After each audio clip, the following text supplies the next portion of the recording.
ഇതുപോലൊരു പൊട്ടറ്റോ എടുത്തിട്ട് ഇങ്ങനെ ക്യൂബ്സ് ആയിട്ട് അരിഞ്ഞിട്ട് അതിലേക്ക് മുളക് പൊടി, മഞ്ഞൾപ്പൊടി, പെരിഞ്ചീരകം, ആവശ്യത്തിന് ഉപ്പ്, പിന്നെ എണ്ണയും കൂടെ ചേർത്ത് നമ്മുടെ വെളിച്ചെണ്ണയും കൂടെ ചേർത്തിട്ട് നന്നായിട്ട് അങ്ങ് മിക്സ് ചെയ്ത് പിടിപ്പിക്കുക കേട്ടോ. നന്നായിട്ട് അങ്ങ് മിക്സ് ചെയ്ത് പിടിപ്പിക്കണേ.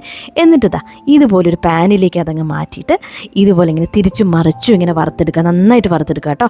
നല്ലൊരു ടേസ്റ്റ് ആയിട്ടുള്ള നല്ലൊരു കറിയാണിത്. നല്ല ചൂട് ചോറിൻ്റെ കൂടെയും ചപ്പാത്തിൻ്റെ കൂടെയൊക്കെ നന്നായിട്ട് പോകുന്നൊരു കറിയാണ്.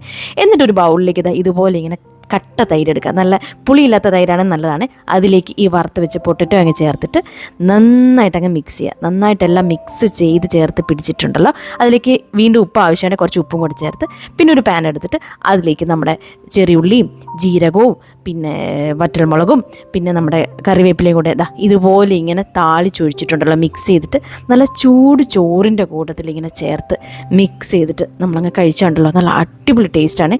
നിങ്ങൾ മസ്റ്റായിട്ടൊന്ന് ട്രൈ ചെയ്ത് നോക്കണേ. സൂപ്പർ ടേസ്റ്റാണ്.